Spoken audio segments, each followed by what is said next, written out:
beats rhythm.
Monk on the beat. Monk on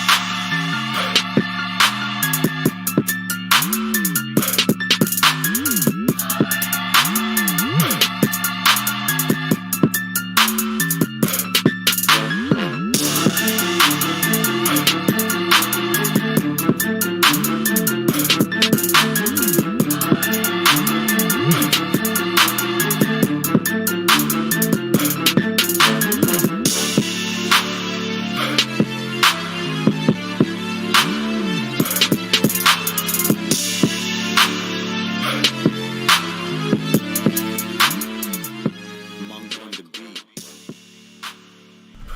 Woo! What is up, YouTube?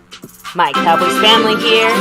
Oh, and thank you for becoming a member there, Beatrice. Thanks, Jason Renfro, dropping that membership message. We'll get to that in just a moment because, guys, we are kicking off another live stream here at My Cowboys Family. Not just any stream, though. Tomorrow our Cowboys play, so it is our pre-game stream, our final kind of thoughts, predictions, updates, matchups, all that inside news and info. We got you. Of course, as we head into tonight's stream, take a second to hit like, subscribe, hit that notification bell, follow us on all social media at My Cowboys Family, and hop in the Discord.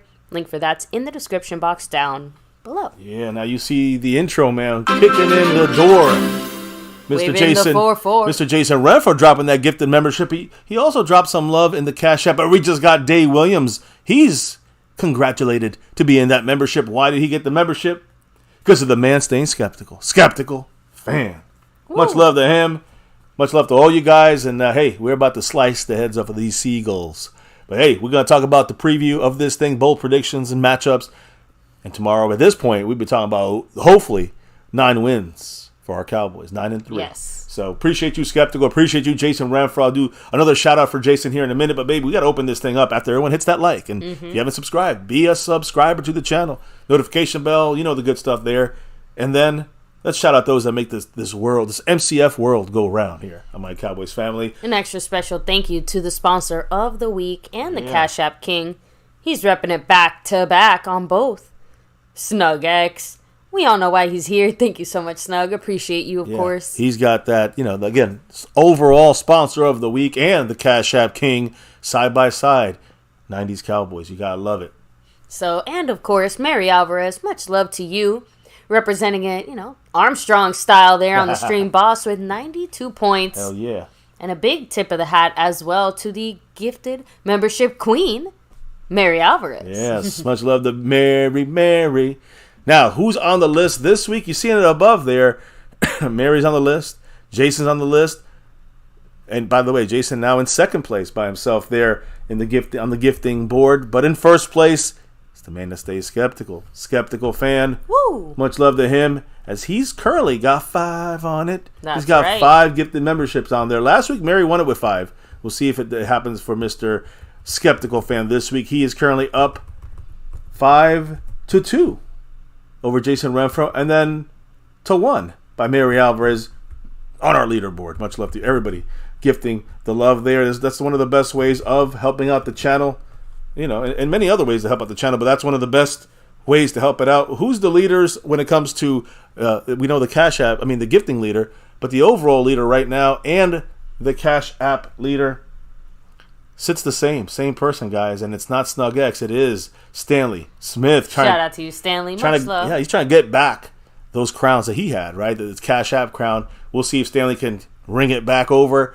Also, the sponsor of the week currently would be Stanley Smith if it ended tonight. We'll see what happens there. He's leading both boards. I think he's up by 4 over Marissa Sparkle, who's in second place currently on this thing. And also, let me add in there a pre-stream drop. A pre-stream drop there by Jason Renfro, $1.20 holler. Go Cowboys. Of course, he also did that gifted membership, and so did Skeptical Fan. So extra shout-outs, because you got super chats you can drop this thing through here, right? You got the gifting memberships. You can jump into membership on your own. There's 4 different levels, navy blue, silver, star, over everything. But also, there's a thanks button. You can do that if videos post. You can drop love that way. But there's 4 other ways to attack that Cash App. You have, of course, the Cash App, money sign MyCowboysFamily, the Venmo at My-Cowboys-Family, the regular PayPal link, and last but not least, that Streamlabs link lets your comment show up on screen like a super chat. That's right. And as I said, there's different level memberships, navy blue, silver, star, and over everything levels. That's 4 levels. The top 2 levels get the nightly shout-outs here because they rep that star with us over everything and make this thing go round, baby. Who are they?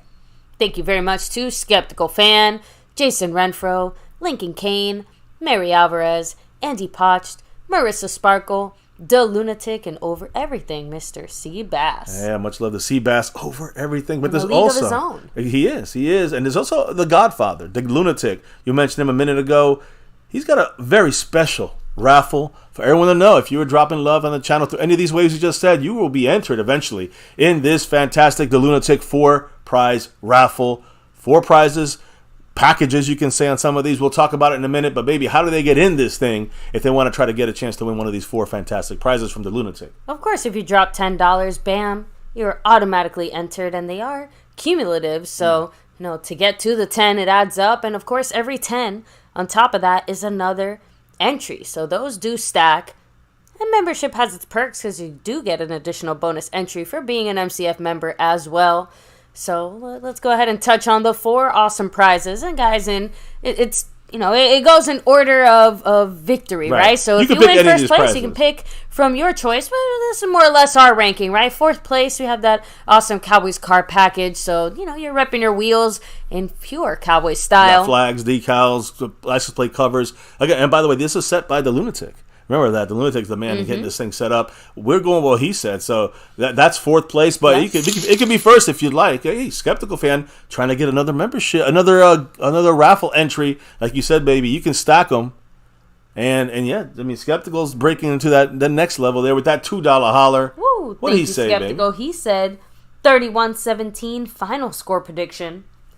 Go Cowboys. Hell yeah, go Cowboys. And by the way, Skeptical, I think he's one away from another raffle entry, building up those number of entries. There you go, and have a great night, Skeptical Fan. Take it easy, but I will throw out there and say I'm just going to go ahead and roll with you on the score prediction, because last time our score predictions were off by like 1 or 2 points, and we were like almost right there, so I'm going to stick with like 31-17, although we'll get into more of the intricacies of why I think that and some of the other fun things. Oh yeah, towards the end of the stream today, we got a couple of things to update you on. And you got 4th place. Let's update you on 3rd place. It's another package. It's a car package. You got the clothing package, the gear package. Customizable Cowboy shirt, guys. Any name, any number on the back. Of course, that awesome Micah Parsons embroidered hat there with his signature, his number right there. I love it. That's my 1st place prize in some ways. But you can't beat this. Sewn and stitch, authentic like jersey, Cowboys Mosh. Get your jersey from him. But you could also possibly win one of the 2 jerseys available. With either 1st or 2nd place, you got first dibs on your choice on new players, old players, legends, current stars coming up, right? Yeah, different styles, sizes. If we got it, you got a chance to get it here on MCF. Appreciate Cowboys Mosh for making it happen, and appreciate everybody in the house, like the Lunatic, for making it happen and giving everybody a chance to win one of these 2 great prizes in 1st or 2nd place. 3rd place, our 3rd prize here, this package here of the shirt and that Micah Parsons hat embroidered in there, and then of course 4th place again, the car kit here. Like I said, there's all kinds of accessories for your vehicle. rep that star over everything. Much love to the lunatic for making it happen. And yes, every 10, you get it again. You get another entry, which ups your chances to win one out of these 4 fantastic prizes. So let me go ahead and do the shout-outs here. It's that time. In the chat, guys, and then hand it off to Mr. MCF so we can dive right into all the Cowboy shenanigans of the day. Let's go. Huge shout-out to Skeptical Fan, of course, always staying skeptical. Much love. Little Dallas Cowboy in the house. Eric Wallace said, remember, he's a Seahawks fan. He said, Seahawks 10, Cowboys 30. Yes, even I'm making that pick, LOL. So, again, I will say respect. Because it's not easy to admit when your team is doing not so great, necessarily. So, just throwing that out there. Chalk to Montana 808. Much love, saying 45-10 Cowboys. Seabass saying Bland's going to lock up Metcalf. I really hope so, Mr. Seabass. Jason Renfro with his 38-10 prediction there. So I'm starting to sense a trend, right? Let me see you rolling back here a little bit more. Giacomo Fisher, nice try. Dave Williams, shout out to you. Thomas Garrett, the superior Garrett. We got Griff 181, peace and love to you. Yeah. Beatrice Heron. We have Raul in the house. Spoony Dog, much love. Of course, the man, Mike Aldana. Bruce got the toxic juice, you already know. I think Fuego was bringing the heat a little earlier here. So, let me go ahead. I think that's everyone here. So, baby, what do you have to say about our Dallas Cowboy football team? How about we start with some NFL news here real quick. Listen, there's some stuff going down there in Kansas City with that kid who had, it looked like he had blackface on from the side picture. Then you see him. He's just wearing black and red face. Yeah, for the Kansas City Chiefs, when you got the headdress on. So people are saying he's racist. The only dog can talk about this because it kind of made some news that the fans in Kansas City are all planning to wear black and red face paint to the next game in a massive show of support for the boy who was, who the media kind of labeled as a racist. Now, the mother went on, of course, you see the whole picture, you realize it's not blackface, but they still went at him about the Native American headdress. His mother said that he's also part Native American, I think 25%, Native American, I know his grandfather. So the point is, people are trying to, look, the costume, is it racist? Probably, and everybody wearing it there probably, it's just a debate that's been going on for a while since Washington, the Commanders now. So the Chiefs' costume is not surprising, but do you have to? To me, I don't think it is necessarily I don't think it was done for racist reasons. I think, again, if they are Native American, nobody should tell them, I don't care what race you are, calling them out for that. There's no space for us to judge on that, I think, in that opinion. I don't know. Shout out, by the way, Woo! Jason Renfro with the $2.60 holler, another. Go Cowboys. Go Cowboys. Appreciate you, Jason. Much love. He's creeping up for another raffle entry here. He's around the corner from one. Much love, Jason Renfro. So, I have to admit, it's been a while since we've had one of the world's stupidest controversies here in the NFL. I'm just saying, because usually every season there's something that gets everybody's titties in a twist that has literally no meaning, doesn't matter. No one even cares. Again, this is just a kid at a football game dressed up like tons of people dress up at a football game. And, he didn't show up to the game in full blackface with a pointy hood. This thing started. The reason it started because I think someone called him out because they thought he was in blackface, so they said he was racist, and then people saw the full picture. So it started because of people thinking he was being racist against black people. Again, if that was actually the case, obviously you'd have a different discussion. Well, it blew up because of that comment being made about this kid. I know, but like you said, even if you discount the face paint, like some people were talking about the headdress or whatever, that's what I'm trying to say. I'm sorry, it's just fans dressed up for a football game. It is not that serious, and if you really want to go after people, go after the actual adults. This is like a 10-year-old kid that you're crapping on for being a Chiefs fan. Right. I think the guy who called him out feels more stupid, if that's a word. He feels dumber because he made the accusation without knowing the full picture, so to speak, right? Without seeing the full picture. Now he's blowing back, well, it's still racist because it's an Indian head. That's what I think. The guy messed up. Just accept you made a mistake and then say you're sorry, move on. All I did was take a moment to appreciate that we're the Dallas Cowboys, and that is hard to fuck up. I'll just say it that way. I'm just saying. Although there's still some blowback on that, too. Maybe, but put on a cowboy hat, put some spurs on your boots. I feel like that's equality right there. Everyone can wear spurs on their boots. Oh, soon that might be illegal too. Slap on a little cowboy hat, to the cow people, because cowboys, it's signing gender. We might be offensive to cows.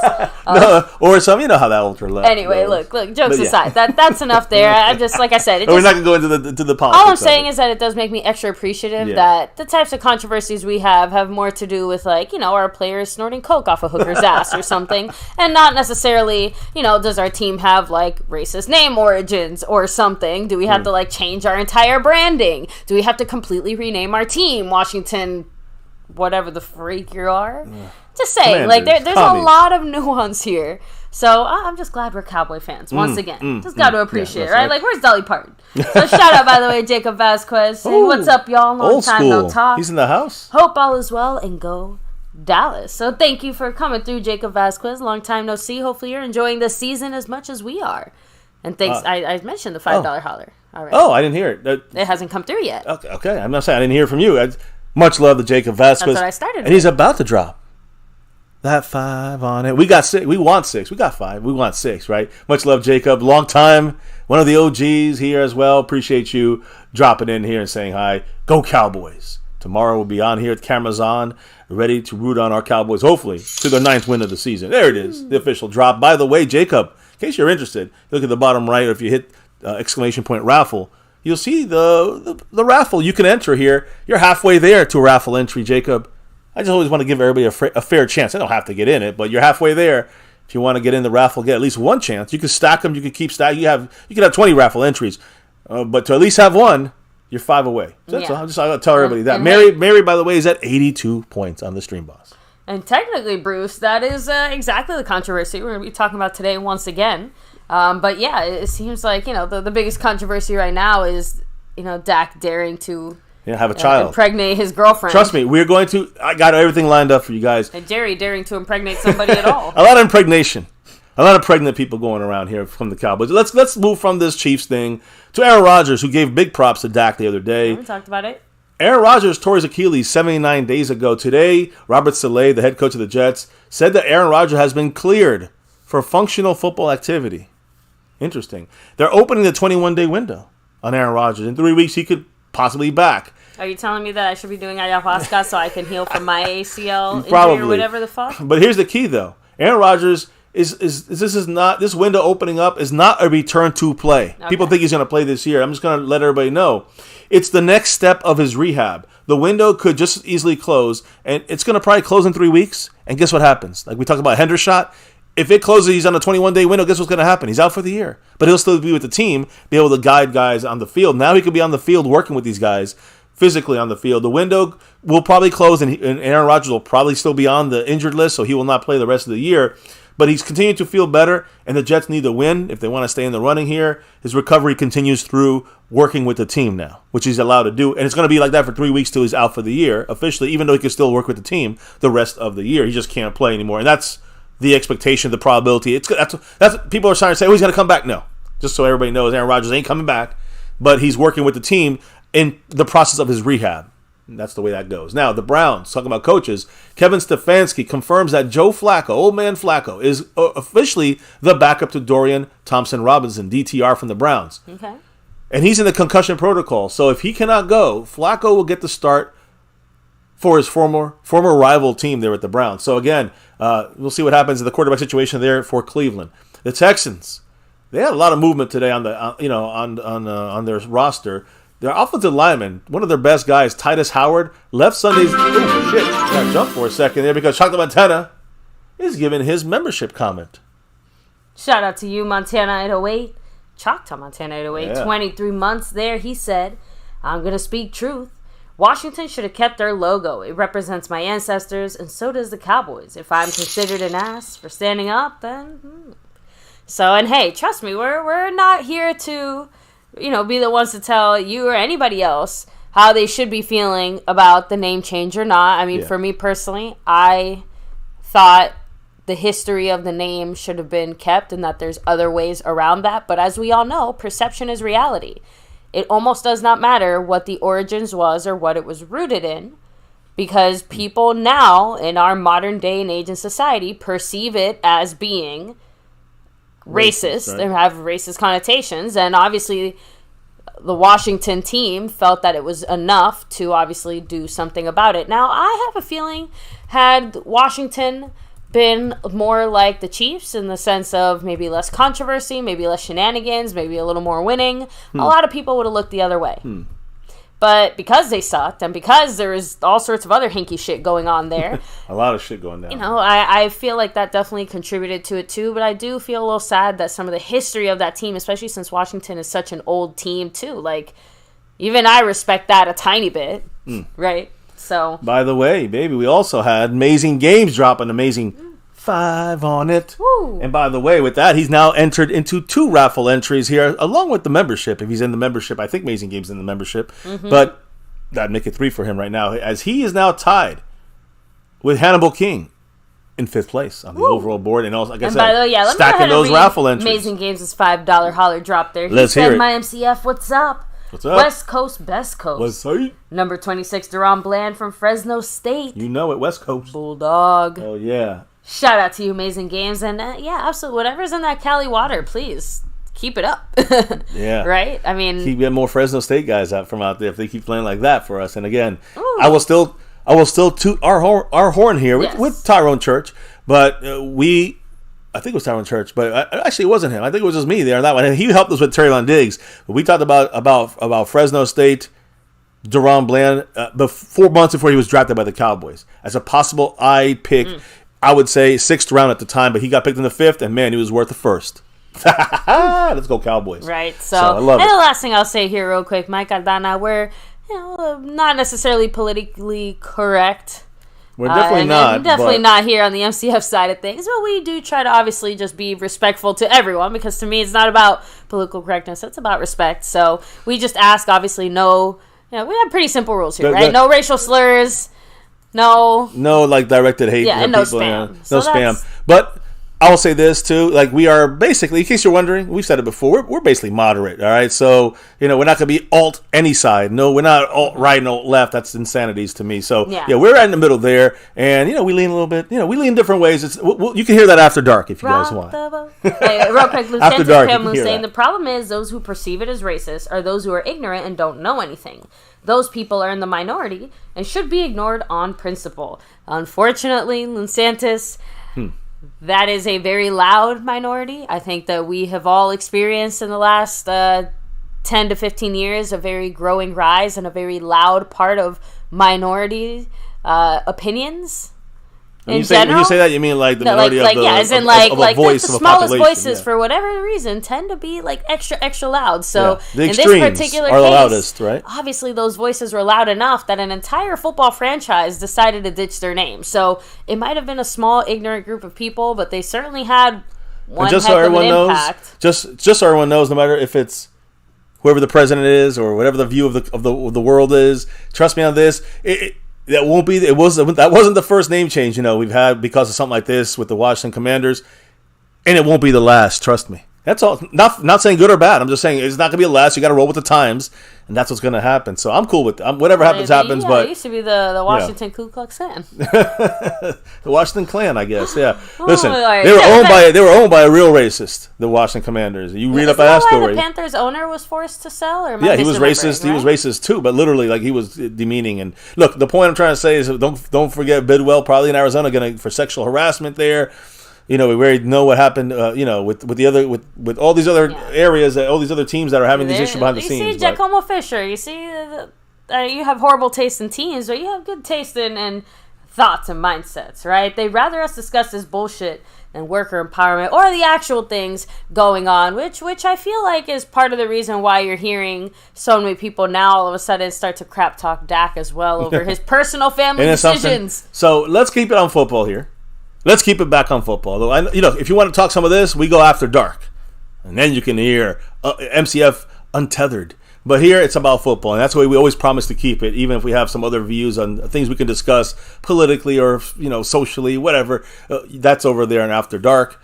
Don't get offended. Here, it's about football and our Dallas Cowboys. So if you're not a Cowboy fan, get offended. So here's the thing, guys. So talked about the Texans.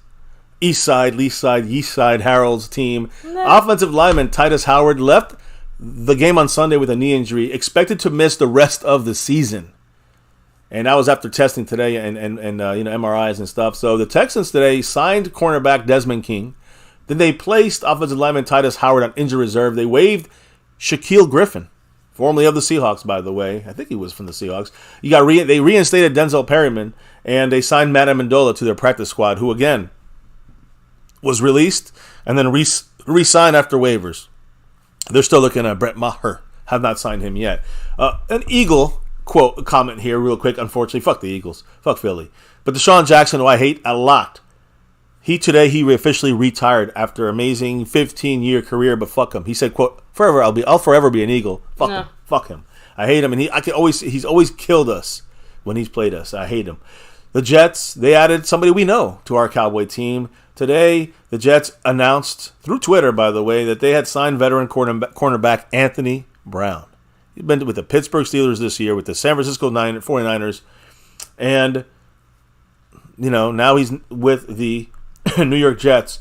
They cut cornerback Craig James. He wasn't cutting it, so they're moving in Anthony Brown to the practice squad, and they're saying they might try to move him up because he has more experience than most of their guys there. So we'll see what happens to him. Either way, that's the NFL news. We got, of course, now Cowboy news and baby.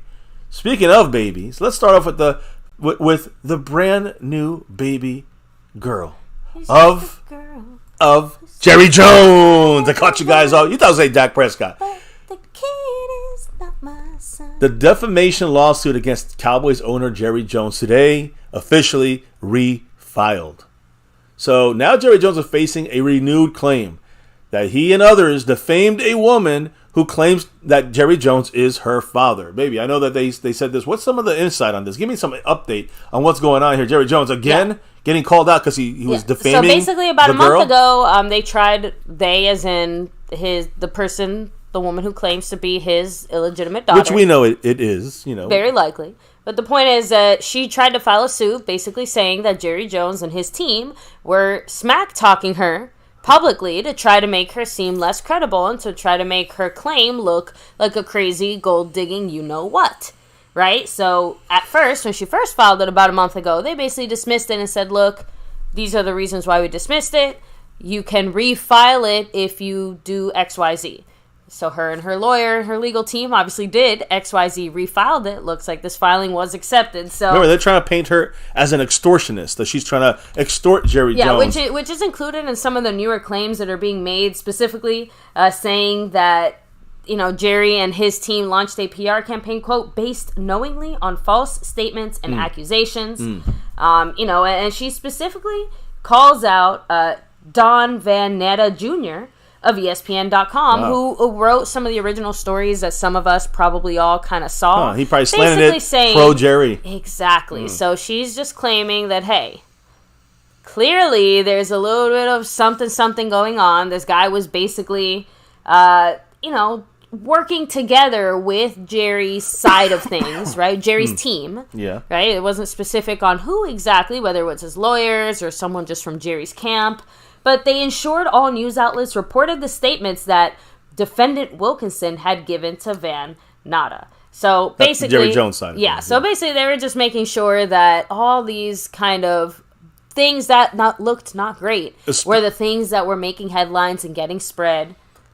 So also attempted to claim that Davis has a conspiracy with other people attempting to extort money from the Jones family. The initial case, which is still pending, by the way, she's seeking to mainly prove that Jerry Jones is her father so she can then get some will money. Remember, that was initially the only thing she sued for. She wasn't suing for money. She wasn't suing for anything. She just wanted to establish paternity. But we know that would then get her access to his money when he passes away, right? We know that's the reason why she did that. Since we found out about this about a year-ish ago, the paternity test has still not been executed. So Jerry's team is going to delay that until they're testing one of the siblings to verify that shit. Until he dies. Trust me. He's going to keep that going forever. So, and also really interesting, there was no byline, which was, again, one of the original parts that she's claiming, her team is claiming, it wasn't just the articles, it was that little line underneath the article kind of implying different to what just they said it. Jerry might have a secret love child, and then the byline says something like gold digging slut after Jerry's money. Obviously, I'm exaggerating, but this new article they released about this information didn't have that headline. So again, obviously, we'll keep you guys updated as we know more. But watch out for those glory holes, guys. Too many glory holes. Hey, no guts, no glory. No guts, no glory holes. So Jerry, bye with your baby there, your baby mama drama. Anyways, let's talk about the drama going on with the Cowboys when it comes to the Eagles, and that's in a week from now. You know about that raffle coming around the corner, the 4 prizes from the Lunatic, but let's talk about this guy right here, still not wearing that Cowboy navy blue silver 2 in that star yet because he's visiting the Eagles. You know who that is. That's Darius Shaquille Leonard. And let me give you guys a little insight on the Eagles, how this went down today. Zach Cunningham, which I talked about yesterday, linebacker. Of course, they already lost Nakobe Dean for basically the year. Not the year, but I know he's out for at least 4 weeks. Zach Cunningham is expected to be out for this week at least at linebacker, starting linebacker. And they said possibly longer than that because of a hamstring strain. The Eagles, again, the linebacker spot was replaced by Christian Ellis. Sorry, I thought it was Elias. Ellis. In the second half of that Bills game, which actually he must have done well because the Bills didn't do much after the second half there. But Shaq Leonard, of course, is visiting the Eagles right now at linebacker. He's a linebacker. And he worked out today and got a physical from the Eagles today. Even if he signs tomorrow with the Eagles, it sounds like he's no way he's going to play, obviously, this game, even with his workout and everything. But Nick Sirianni spoke about this today. He said free agent linebacker Shaquille Leonard is in the building and is meeting with the other coaches currently. Sirianni said prior to Leonard's arrival this morning to Philadelphia, he said that he, quote, I called Leonard a bunch of times over the last few days. So the Eagles have been desperately trying to recruit him. I think some of it is because of need, but a lot of it is because it's the Cowboys. They want to win, the GM award here. You know what I'm saying? They want to win. They're going for 2 guys. We're going to win that battle between the Cowboys on the field is what they're thinking.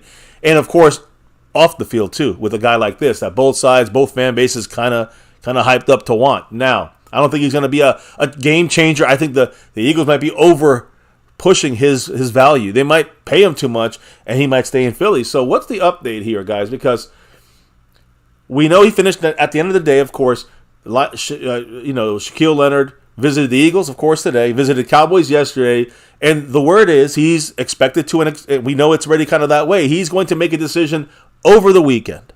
Now, that could mean, Friday. I mean, not tomorrow, but Friday, Saturday, Sunday. Cowboys play tomorrow. He's watching this game.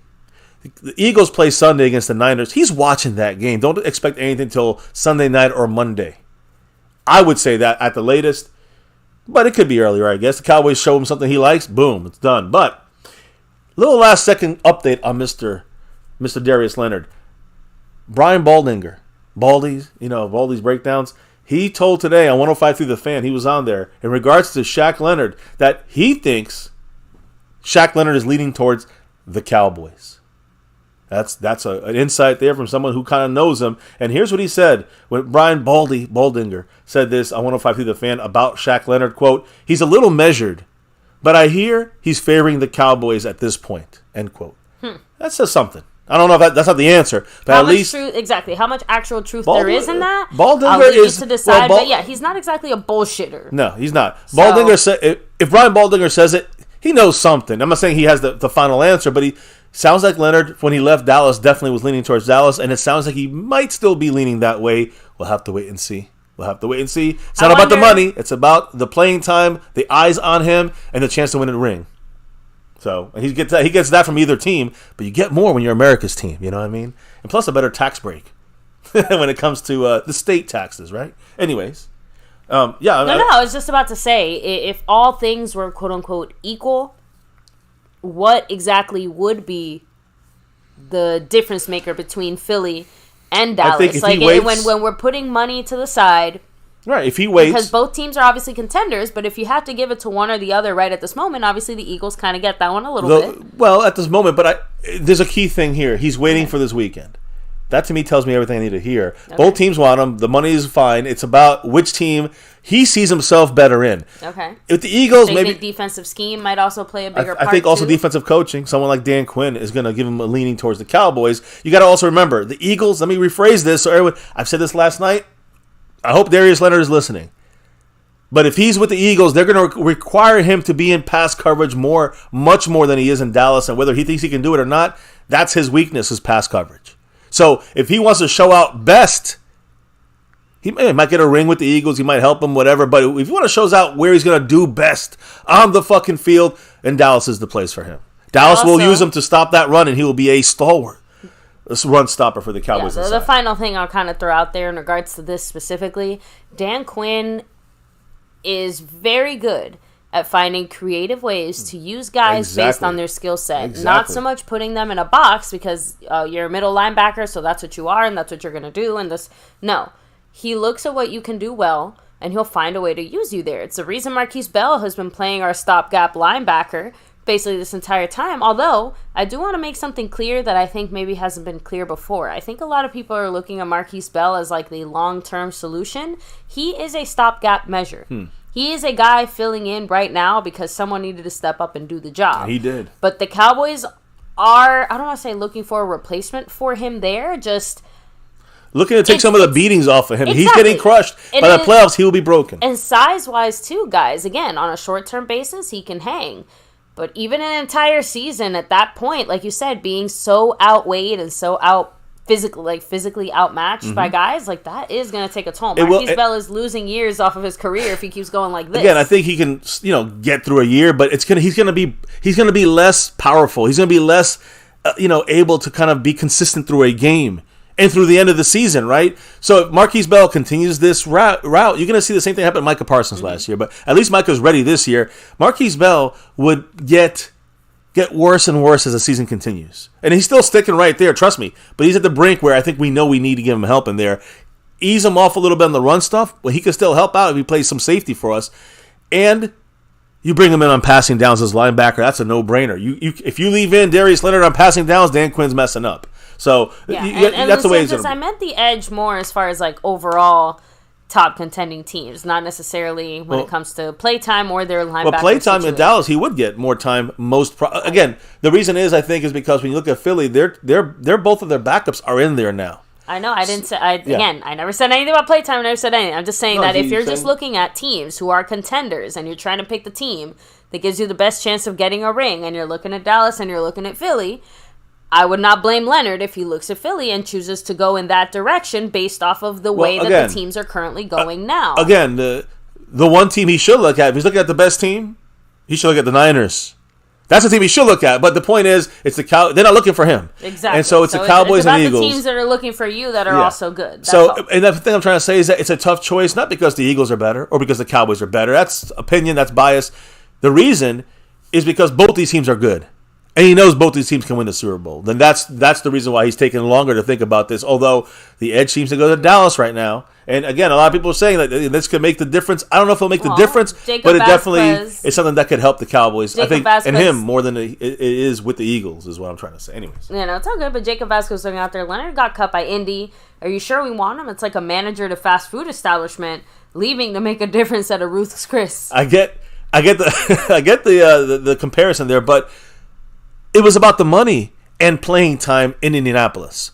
The playing time was not going to match. Like right now, he might play 30 snaps for the Cowboys. The $3 million or $2 million is worth it, but not $6 million remaining on his contract, $12 million total. That was not worth it for the Colts. And then if he gets hurt, he's got to be paid next year, guaranteed. They were not going to go that route. That's what we did, Jalen Smith. Not that and people thought he was still good, and they went and picked them up, and not so good anymore. And we saw that with the Cowboys for Jalen Smith. So now he's a practice squad linebacker. Well, I'm trying to say that could be this guy's situation. We don't know yet, but this was his first try back, and he's not going to play a full LVE role, right? He's not going to play over Damone Clark and Marquise Bell all the time, but on rundowns, you put his ass in there, like he's there to get mixed in, like Rashaan Evans, who plays well. He's not a starter type, but he plays well as a rotational middle linebacker, run stopper. This is an upgrade to him, basically, in my opinion, right there with them as really good, solid backups and guys that can take snaps for guys like Marquise Bell, who could get broken down by the time they get to Week 18 in the playoffs. Do you guys remember that moment where we all almost had a heart attack when Marquise Bell got almost got hurt? I said, what did I say? What did I say at that moment when he got that next thing? I said, Jerry Jones, get Leonard right now. Get him in there. Leonard was, Jerry was on his phone texting saying, "Get this man in this building." He had a little voice thing. He recorded himself saying, "Just don't. I don't have Alzheimer's, but don't forget, I gotta sign Darius Leonard," because that gave us a preview of what will happen, possibly could happen in the playoffs. Or at the end of, in an important game at the end of the season. The final thing I'll say here before we move on to the next thing, Steve Bass is saying, but he didn't even produce in the playing time that they granted him while he was there. That's my only pushback. He didn't really do much. He didn't produce. You know what he didn't do? He played okay. He just didn't produce to the $12 million contract. That's the difference. Like, you produced enough for a $3 million contract, but not for a $12 million contract or a $6 million contract remaining with possible guarantees if he gets hurt. For the future. So, you got to balance it all. It's worth the risk for low amounts for the Cowboys. It might be high incentives. It might be $2 million. He'd get the $5 million. But I think it's going to be more like in the $1-2 million because he's still getting paid his full contract by the Colts. The $6 million, he's getting that. Add that to your mind and throw in another $2 million. He should be happy with either team. That's why it's not about the money in this situation. It's about yes, winning a championship.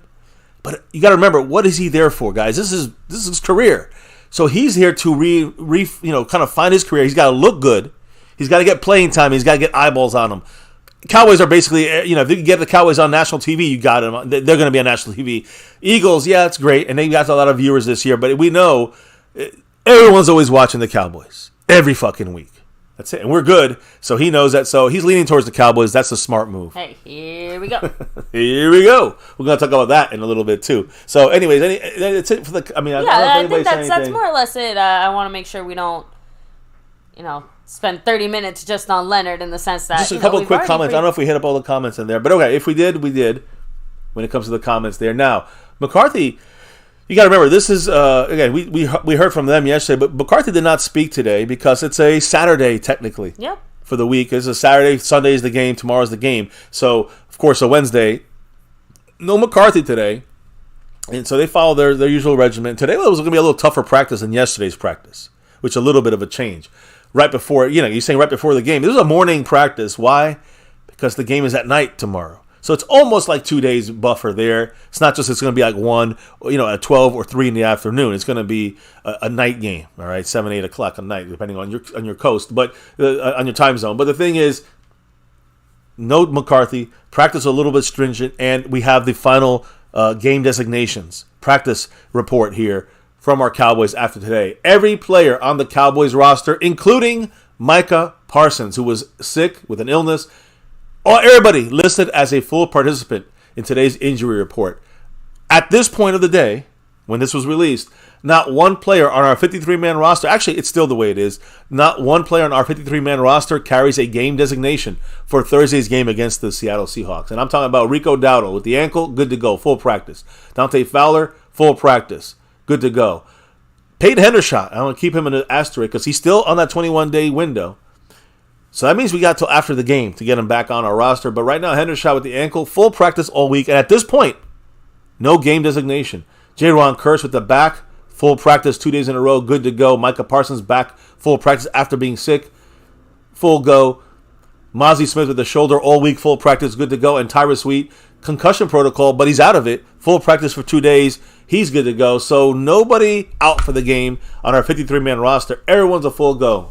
And what I'm hearing is like the decision is still being pondered when it comes to tight end Peyton Hendershot as he nears that 21-day window. This is not about how many games. This is about 21 days. And I think the Cowboys plan this out to get him on the 21 days purposely so they can do a move after this Thursday game. That's a smart move by the Cowboys. So, again, no word on this. My guess is that the Cowboys are not going to touch Peyton Hendershot yet. But I do want to say this. There was an addition there. Again, Cowboys are extremely healthy, especially at this part of this season. And with the games we have to come against here in the next 5 weeks, it's good to be fully healthy, pretty much. Knock on wood. But when it goes to Hendershot later on in the afternoon, guys, in the evening, guess what happened? The Cowboys had to add somebody to the injury list, and it was Peyton Hendershot. He's been changed now from no game designation to questionable after being full practice with that ankle injury for the last 3 weeks or 2.5 weeks. Very interesting there, the way the Cowboys are using this situation. And again, the Cowboys are up against that 21-day window, but they're uncertain still the word is by the Cowboys organization there that they're uncertain about his possible activation off the injury report this week. This week, as in this game. If the 21-day window closes and there is no activation to our 53-man roster, he reverts to season-ending injured reserve, which means, a.k.a., he's out for the year. If he does not come back on this team by Saturday, let's just say Saturday is a good time, Hendershot's gone for the year. He's on IR the rest of the year. After this game, we might have an injury or two. Not going to win, we don't. But if we do, that player goes on IR, and we just flip-flop spots here and move Hendershot up. No problem. If everyone's out, if everyone gets to this game healthy, knock on wood, that's what happens. We got to cut someone and then move Hendershot there, and then that guy is cut, probably get him back through waivers and put him on our practice, after he clears waivers, put him on our practice squad. But that's an option. Or the option is you don't move him at all, and he just is out for the year. And we keep him McEwen full blast. So let me know what you guys think about that right now, because that's the injury situation. I will finish up something about Hendershot, listed as questionable, because it's not because he's injured. He's listed as questionable because the Cowboys are still uncertain of whether or not he's going to be moved from IR, before this game against Seattle. Okay. So again, his practice window has been open for almost 3 weeks, and he still hasn't been activated. So this is it's a life or death for him in the sense of playing anytime more this season for Hendershot. He hasn't played much at all. So we'll see what happens there. Now, any quick thoughts on Hendershot or these moves, our health of our team, by you or the chat, baby? I mean, as far as the whole Hendershot situation, honestly, not surprised. We've had to make some really tough decisions here. So the fact that the Cowboys are kind of leaving it to the 11th hour, it's just smart business on the football side of things. Yeah. There's not really much more to say. I would hate to see him go for any reason, even if it's just to end up somewhere on our practice squad or something if we bring him back. But the point is, bringing him back has its own implications, and I don't think the Cowboys are ready to confront that until, I'm assuming, after the Seahawks game.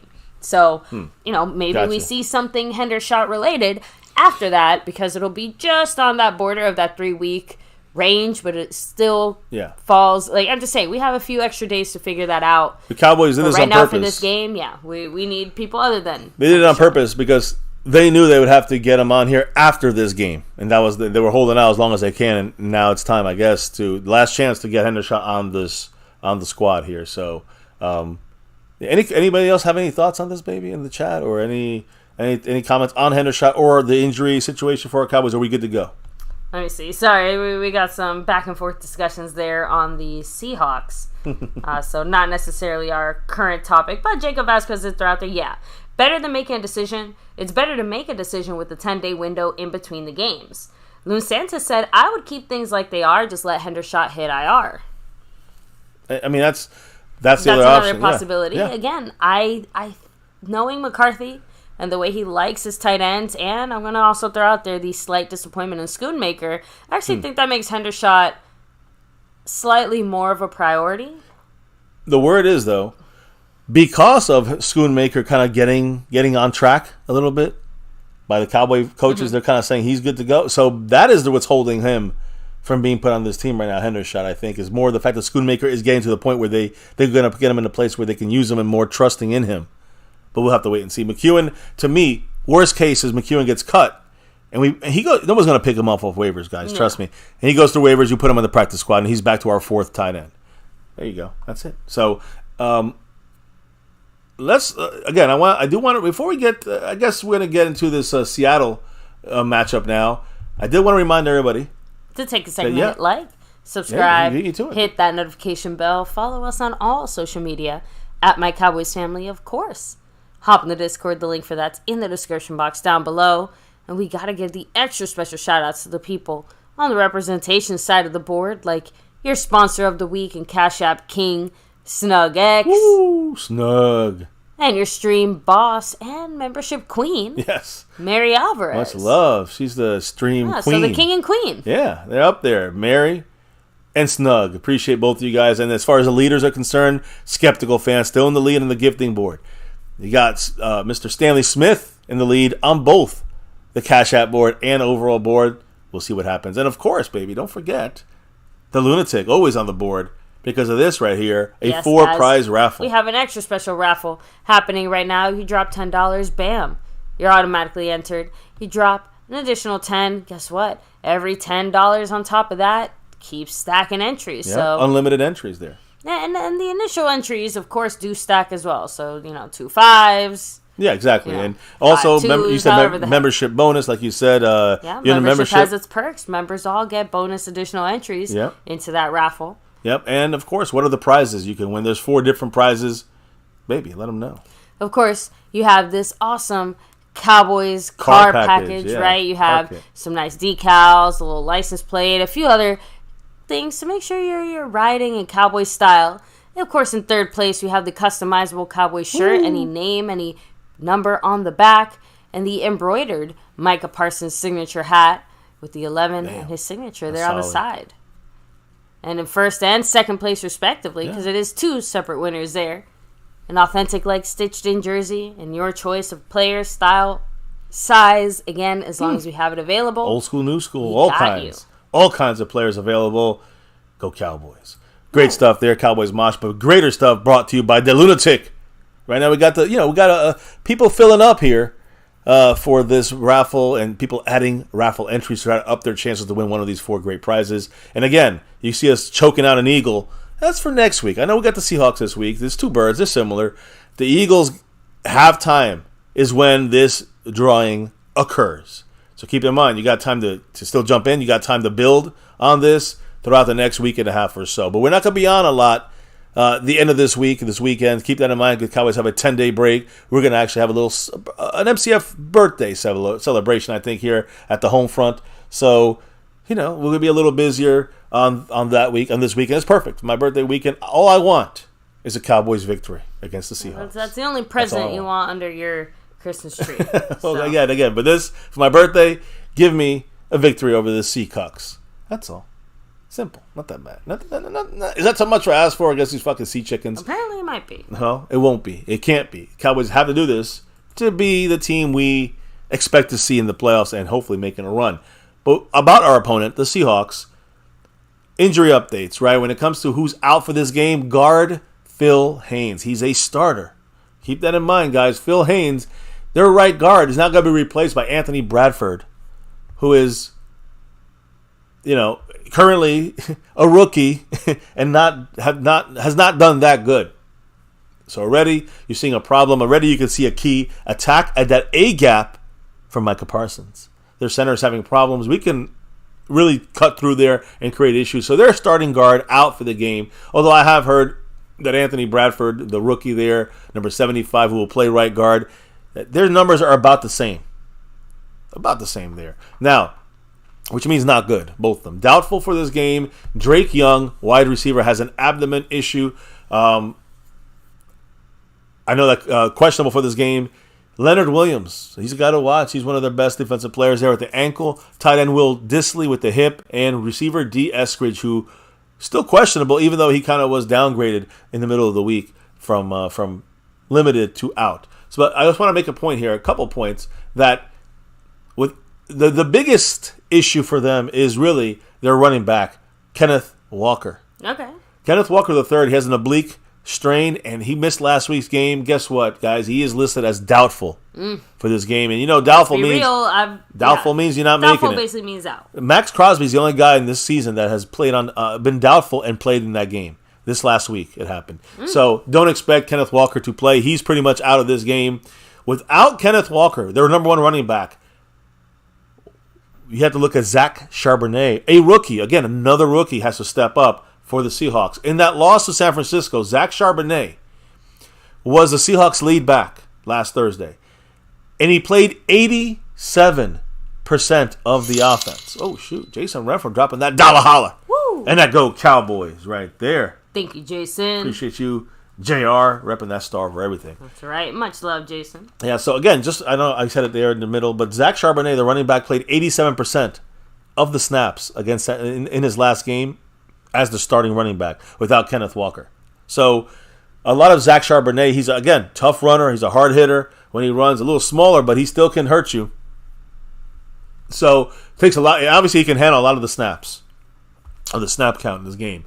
So again, going to keep an eye on that. Also, I want to kind of move to the Cowboys in this game. And let me just quickly talk on strength of schedule. All right, so we know about this easy schedule. Now we got 5 tough games. The Cowboys' remaining strength of schedule ranks 5th toughest in the NFL. Not surprising. Combined winning percentage of .618. And the last 6 remaining opponents, of course, 5 of them are playoff teams currently and over 500. The Washington Commanders, the Pocahontas. They are not. That's the last game of the season. So the Cowboys right now, baby, they were 9.5-point favorites. We were going up. Now we're back to 9 points against the Seattle Seahawks tomorrow, according to DK Sportsbook. And if the line goes to 10 points or above before the game tomorrow, it'll be the 4th straight game the Cowboys are favored by double digits, which is kind of amazing. It doesn't really happen too often. I will say this also, when it comes to the home game, this is a Cowboy home game. The Cowboys have not lost a single home game this year. We have a 13-game streak. The Seahawks have lost their last 3 road games. So just something positive to look into there. Point differential, NFL leaders in point differential. You talked about this yesterday, baby. Number 1, the Cowboys. We're plus 162, while the Niners are second at plus 140. 22 points more than the Niners. Even against the Niners, we have a solid 20-something point lead in the differential. But again, look at that schedule. A lot of easier teams. We got to run up the score. Not on purpose. We just blew them out. Some of them later than I would have liked. But that's the way it breaks down. Now, we do have to do our weekly check of those refs. Or as I like to say here, guys, ref check. Ref check. You know they're blind most of the time. So this game here. Do the next ref check with a little 3 blind mice or something. This Seahawks Cowboy game is going to be Cleat. Is that how you say it? Cleat Blakeman, his 250th NFL game. So he's obviously an experienced guy. Cleat Blakeman and crew have officiated 10 games this year. I think only 2 guys have. I think only Clay and Brad Allen. I think the only ones. And of course Cleat Blakeman are the only ones that have done only 10 games this year. So Cleat Blakeman doing 10 games so far. This will be the 11th game. And when it compares to the other refs, he's the 3rd least at throwing flags. His crew. So shouldn't be. They're going to let things play out. Jacob Vasquez said, "Hold up, I want to get in this raffle," and he's officially in. Much love to Jacob Vasquez with the 5 on it. You know what he said? The $5 holler. What did the man say? By this time tomorrow, Dak will be leading the league in touchdowns. Oh, he already MVP. I thought he already was. I thought he had the lead maybe before the game on. I don't know. I thought he had the lead already. I know he's the best in the NFC. Pretty much. I know he has 25 total with the running touchdown. So not sure, but I know he's the best touchdown. I think he has the most touchdowns in the NFC, if I'm not mistaken there. But again, much love to Jacob Vasquez, who now officially is in a tie, or I don't know if he's in a tie. Actually, he just breaks out of the tie he was in and goes to the 8th place all by himself right there. Much love to Jacob, as he's officially now into the MCF, the Lunatic Raffle. You know, Jason Renfro throwing out there, we've won on everyone's birthday this year. Oh, that's a good point. So it's time for MCF to get a little love here, right? Yes. Hopefully. So, yes, much love again to Jacob Vasquez, and congrats to being officially getting a raffle entry on this 4-prize possibility, which we'll do against the Eagles at halftime. Now, back to the ref here real quick, because again, his name is Cleat Blakeman. He throws the 3rd least penalties in the NFL. All right? He throws about 11 per game. Total number of flags he throws, he throws 13, I think 13.6 per game, which is, again, the 3rd least. And home against the home team, he throws about 5.3 flags. Against the away team, 5.7 flags. So, again, 11 total. And that puts, what that means is there's no advantage for the home team or away team getting less flags. So keep an eye on that when it comes to to this game. Also, I want to more importantly kind of go into what Clay Blakeman. What are the penalties he throws more? His crew throws more than others, and we always look at this every week with the ref check. He throws over 2 flags a game. Number 1 on false starts. You really can't hide false starts, so that's on the offense. We got to be sure we're not flinching or moving. That's obvious. Now, no dumb shenanigans. 1.7 flags a game, almost 2 for offensive holding in a game. So we got to watch our hands. They will call the holding. They don't call many penalties, But the call false starts. They call offensive holding. They also call a little bit over one a game defensive pass interference. So they are watching that. Delay a game. Also, they throw one a game for delay a game. So we've come close to that. And, defensive holding as well. They also go about almost one per game on that. So they watch the defensive pass interference. They watch the offensive line. That's almost, it seems like every ref does that. They just watch it a lot less than the other crews out there, the other 20 crews, refereeing crews. So that's how he goes. Now, which ones do he throws the least at when it comes to the least flags? Encroachment, which is probably a good thing for us. Yeah. Low blocks, unsportsmanlike conduct, illegal block above the waist, horse collar tackles. They're very technical. So those are what they watch for, those little details. I'm sorry, they're technical, but they're not watching for those kinds of details. Seems like that's only when it's obvious they throw it for these kind of penalties. So there's Cleet Blakeman's kind of breakdown when it comes to this ref check. Now, baby, I know we talked about this earlier. The new song by our guy here, Dak Prescott. Well, not by him. It's kind of by him, I guess. He appears in it, you can say. But we've talked about the, again, I don't know if you remember the song here. Yeah, it's a new song you showed me, right? It's called Here We Go. Why is it Here We Go? Well, because of Dak Prescott. It's called the Dallas Cowboys Anthem. And it's done by Preston Wayne and Blackbeard. And it's featuring Dak Prescott. Yeah, guys, Dak's officially a rap star now. I guess you can say that now. So, again, what did you think about the song? I know I heard Bruce got the Toxic Juice had posted on my retweet of the song. You must have, MCW must have really liked the beat and liked the song. And you know what's funny? You read her mind. Baby, explain what you think about this song. I actually really liked it. I like how kind of fast and upbeat it is. I think it matches the type of...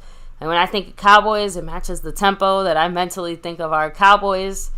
And yeah, I mean, honestly, only good things to say about it. I love the way they incorporated that Dak Prescott flavor. Here we go. So, love it. Yeah, sorry. I have to admit, the little bit I heard, I was a big fan. Yeah, again, we didn't hear the whole song, just heard like the 30-second, 40-second clip. Either way. But it's definitely been a while since we had a really good, good Cowboy song like that. Yeah. So, moving on from that, when you put on the TV, what are they saying about Rain Dakota Prescott? Well, it's usually the same shit that you hear a lot that you heard before. Well, the last 2 days have been, in a weird way, like good and bad, in the sense that I've seen more love for Dak Prescott these last few, week and a half than I think I've probably ever seen before as a Cowboy fan, other than, 2016. But also you got to remember that people are criticizing Dak, like I said a couple days ago, they're going to go at him for the pregnancy situation with his girl. Mm-hmm. So there's a video going around, a clip from FS1 with Craig Carton. This guy's a Dak hater from way back. And he said today that Dak Prescott becoming a father is, quote, a mistake and, quote, a distraction. And he also questioned if Dak's girlfriend is a gold digger because they're not married and we haven't heard about this girl, right? And that is exactly what Dak and the mom-to-be, this is the reason why they didn't want to announce the baby in the first place, because they knew there'd be schmuckos and assholes and dumbasses like this Craig Carton, who can go screw himself, who would make comments like this. It just would have happened a lot earlier. Yeah, Dak himself said it yesterday or the day before that, he didn't hold off for any particular reason outside of just wanting to protect his baby, protect his girl. And, he just said it, Cowboy media can be relentless, and I didn't want that kind of hate her way. Yeah, and people are getting, he knew people would get too comfortable crossing the line. That people do that nowadays with social media. And those things used to be off limits. And we saw a guy almost get in a fight from the Bills in an Eagle game against a schmucko Eagle fan. But you can't go hit a fan.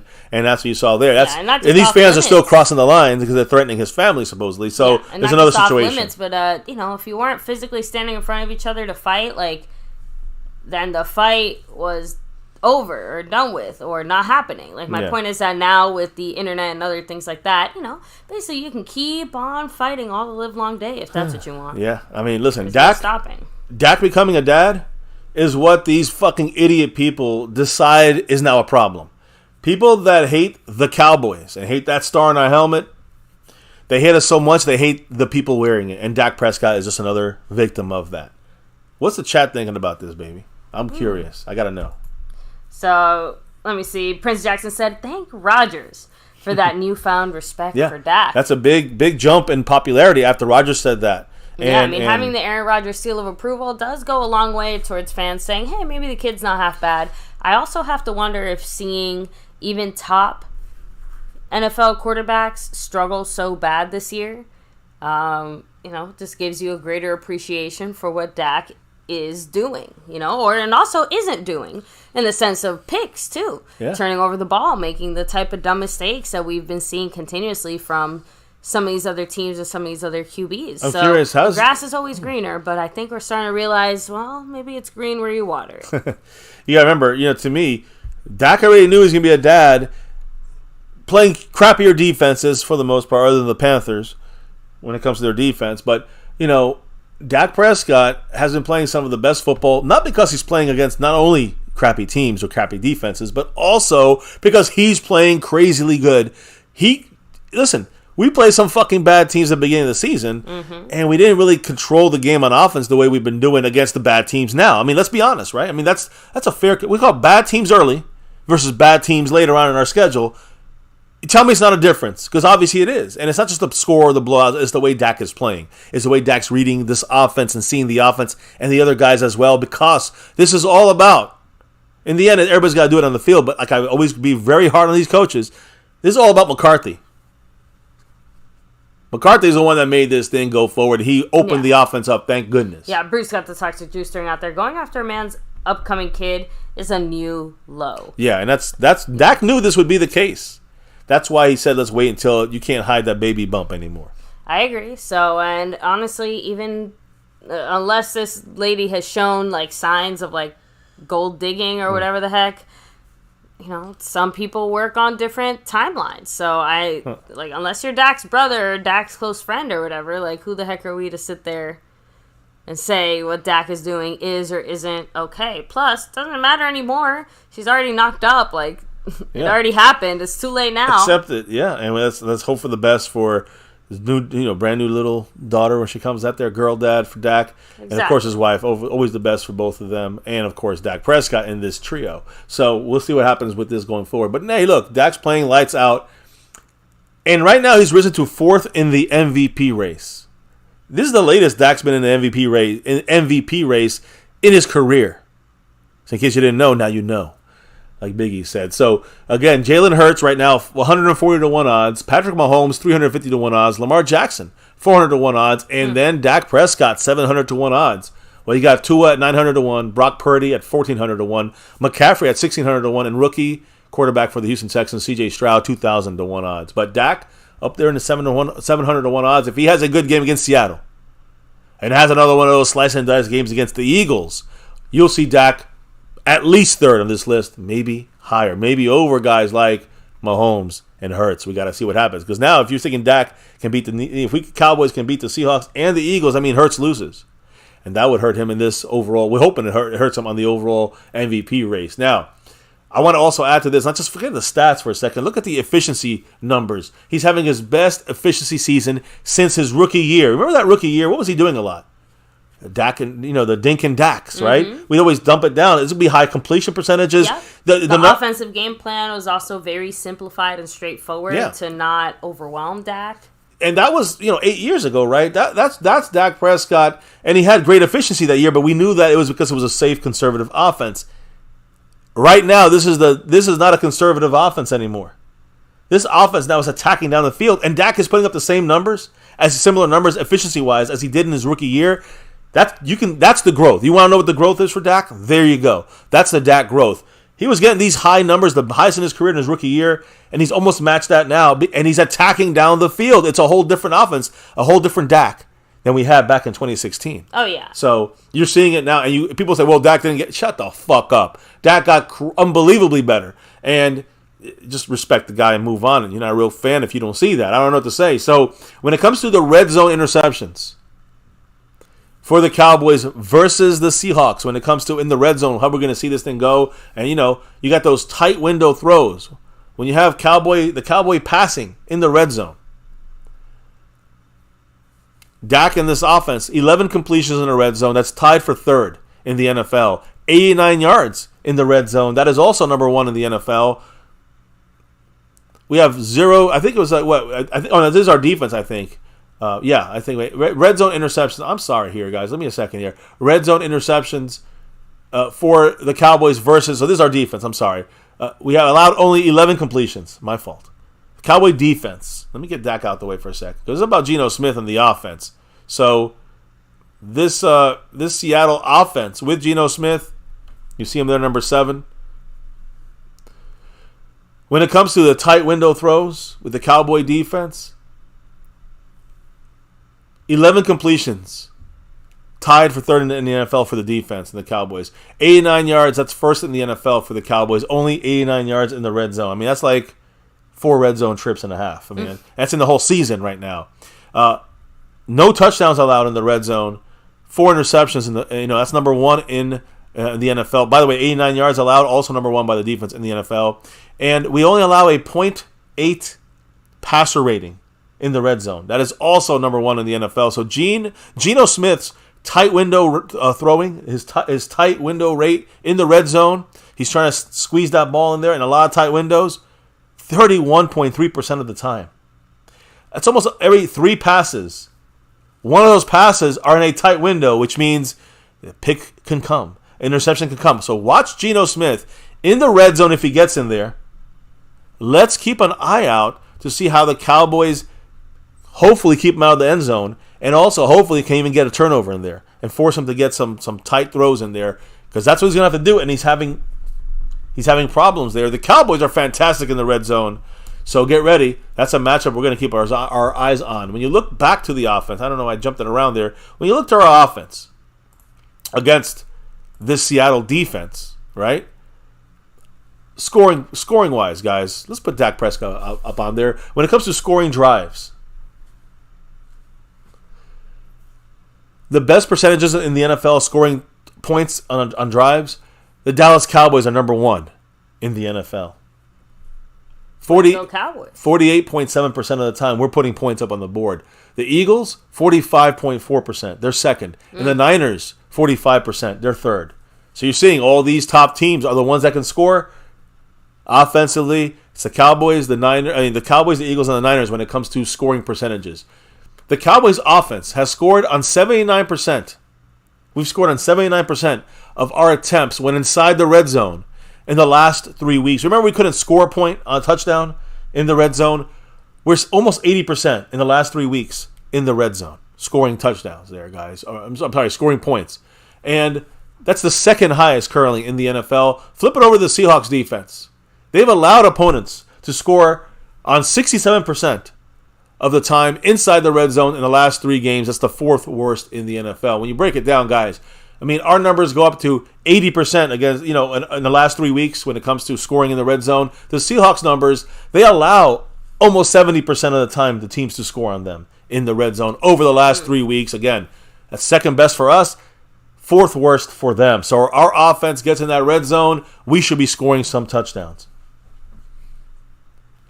It goes without saying there, and at least we were able to turn around that kind of red zone lack of scoring situation that we had, right? Yeah, and when you add in there what way we're going to use CeeDee Lamb in this game, look at the top receiving yards this year, right now, through Week 12. Tyreek Hill, 1,324 yards. Keenan Allen, 1,117 yards. And then third is CeeDee Lamb officially. 1,066 yards for CeeDee Lamb. 1,050, 16 yards back, is A.J. Brown, and then 1,003, DJ Moore. Those are your top 5 guys. Those are all the guys right now. Only 5 guys that have over 1,000 yards receiving in the NFL. So CeeDee Lamb is well above the 1,000-yard mark. And CeeDee Lamb is, I would say not too far behind Keenan Allen. Really far. Everyone's behind Tyreek Hill right now. So just wanted to, put that out there. I would say watch CD get some good numbers against the Seattle defense. Now, I also want to bring up other guys on this team. All right, like our running backs for a second here, especially Tony Pollard. Let me put Tony Pollard on the field here for a minute. Even though it seems like a down year for Tony Pollard, he only needs 98 scrimmage yards. That means like passing or running, right? Receiving or running. He needs 98 scrimmage yards to reach 1,000 for the year. So again, combining his catches and runs, he's almost at 1,000 already. which is kind of interesting. Kind of a slow-feeling year for him. But that would also be his third consecutive year of hitting over 1,000 scrimmage yards. And he's had limited reps sometimes in there. Now, when it comes to kicking, we'll get to the running back stuff in a minute here because we got some bold predictions. But when it comes to the kicking, Brandon Aubrey, all right, he is not only accurate on his field goals, but he's hitting them from distance. That's a key here, guys. Again, he has hit 5 field goals. 5 field goals of 50 yards or more that he's made. One more would tie him with Brett Maher for his 50th. For 50+ field goals by a rookie. So again, guys, if Brandon Aubrey, I want you to keep track on this, but if he makes one more field goal, he actually ties the Cowboy record by Brett Maher that a rookie kicker has kicked. Now it would be 6 50-yarders or more. I don't think anybody's kicked 7 50-yarders or more. It doesn't have to be in a row. This just means any. Yeah. But I'm saying if he hits 2 more 50-yarders, Brandon Aubrey, that's the most I think we've had by a Cowboy kicker who's a rookie Cowboy kicker in our history. So Brandon Aubrey is really getting a lot of records in the NFL and for our Dallas Cowboys. So when it comes to receivers, this could be a game I would say watch for lucky number 13. Watch for Michael Gallup. So, again, you got to look at what he's kind of been doing, specifically against Seattle. Look against Seattle, what he's been doing, guys. Again, teams have changed. Doesn't mean anything. But against the Seahawks, Michael Gallup has 7 receptions for 155 yards in the 2 games that we played Seattle in the previous years.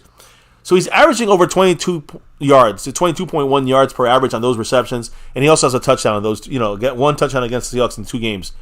Things change, but again, I would not be surprised if Michael Gallup, gets a little TD, sneaks a TD there, or makes a big play in this game. Now, flipping it over to our defense against their offense, and let me do that for you guys so you can see some of their offensive players, like Metcalf over there. But when it comes to getting pressure on Geno Smith, the highest quarterback pressure rates in the NFL when double teamed. Now we're talking about guys getting double teamed. Micah's on this list, but who's number 1 in the NFL? Osa Odigizua. Oh. 18.4% of the time, he's winning the pass rush when he's double teamed. That tells me a lot. It also tells me Micah Parsons, you see him back there. It tells me Micah Parsons is helping this for Osa. Oh, yeah, absolutely. And Micah's second on this list. When he's double teamed, he gets pressure 15.8% of the time. That's the top 2 guys, not on the Cowboy team, in the NFL. Third is Ed Oliver at 14% and Daniel Hunter at 14.3%. Ed Oliver at 14.4 and Hunter at 14.3. Those are third and fourth place right there. But Osa and Micah first and second when it comes to getting pressure on the quarterback when you're getting double teamed. It's just another example of Osa's pass rush ability from the inside. Especially when you got Micah outside or even next to him. That's going to also help Osa, and that's partially why Osa is doing so fucking good this year, not just stopping the run, which is fantastic, but also, attacking the pass, the quarterback in the pass game. It helps our defenders in coverage so much more. So, baby, let me quickly go to some matchups here. All right, I'll allow it. Cowboys and Seahawks game. This is week 13. This is, again, we don't have a double dose today. This is a Friday and a Saturday stream here, all in one on my Cowboys family. Mm-hmm. So, the Week 13 matchups against these Seahawks, here's what I'm watching in this game. Let me know what you think, because despite the Seahawks' 6-5 record, they're still a well-rounded team, offensively and defensively. They have a talented team, and they're a team that could upset the Cowboys. Do not overlook the Seahawks. The Cowboys, outside of like 1 or 2 games, they've hung close. Yeah. And pretty much all their losses as well. The Cowboys play much better when we have home field advantage, which we will in this game, as opposed to being on the road. But there are other ways that could help help the Cowboys win this game than just saying we're at home. So when you look at the key matchups, the Cowboys going to want to take advantage of some of these things, in my opinion, to get a big W in this game. First thing, you're seeing it on your screen, as always, the trenches. Always the trenches, but it's the defensive side for us. Micah Parsons versus the entire Seahawks offensive line. And they got, right now they got Charles Cross at left tackle. He's their best guy. So we don't want him rushing all the time on the right side. We want to rush him all over. Damian Lewis at guard. He's all right. Evan Brown, Phil Haynes is hurt, and so they got a rookie, Anthony Bradford, at right guard. And then you got, you had Stone Forsythe and Jason Peters. Now they're going to have Abraham Lucas back, who is definitely their best right tackle there on their team out of those other guys I mentioned. So when you look at this defense of this offensive line, Micah Parsons versus this O-line, and you see some of them in that huddle there in the middle of your screen. Like DaRon Bland, Micah Parsons is, of course, a defensive player watch guy here, second right now ranked, actually tied for first in the defensive player of the year rankings or odds with Myles Garrett. But you got to watch Micah the rest of the season. He's going to make a run, I think. He worked out to get to this point, Micah Parsons. He's purposely, being kind of put at linebacker a little bit and, easing him out of the wear and tear of defensive pass rusher. So I think this game, though, you're going to see him trying to take advantage of this offensive line from A gaps, B gaps, C gaps, and more. And I mean outside and inside from Micah Parsons. And I'd say this whole offensive line's got to worry about the Cowboys. This here, to me, this offensive line is getting better for the Seahawks, but I think they might be a little overconfident because they think they're getting back Abe Lucas. They think that, they're good. Now they're going to really be good. I think it's going to take this guy a couple of weeks to get to his usual level. So I think this is where you take advantage. If this is a game, I think Micah could have a couple of sacks. I truly do. So I mean, I hope he has more than just a couple of sacks, but for sure.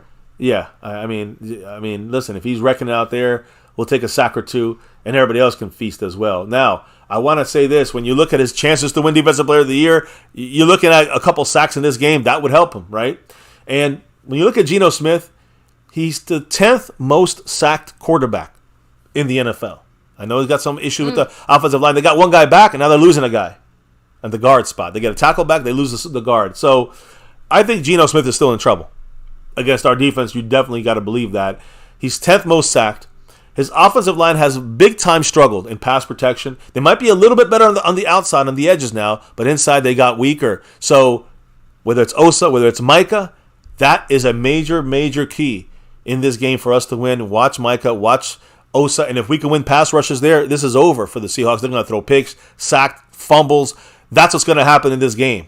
But you might have to see it from the inside a little bit more than the outside, although we'll attack both ways. So, that combo of 97 and 11, that could be music to our ears in this game specifically against this offensive line of the Seahawks. If their tackles start to help inside, it's over. Because the outside, we're going to get guys like Sam Williams and Dante Fowler and Micah Parsons tearing shit up. So let's hope that happens. I think I trust in Dan Quinn. The fact that Dan Quinn will know how to use, I'm hoping Micah Parsons the right way in this game. When you look at their offensive line, they struggled majorly in pass protection all year, and that is something that Micah, Dan Quinn are going to take advantage of, in my opinion.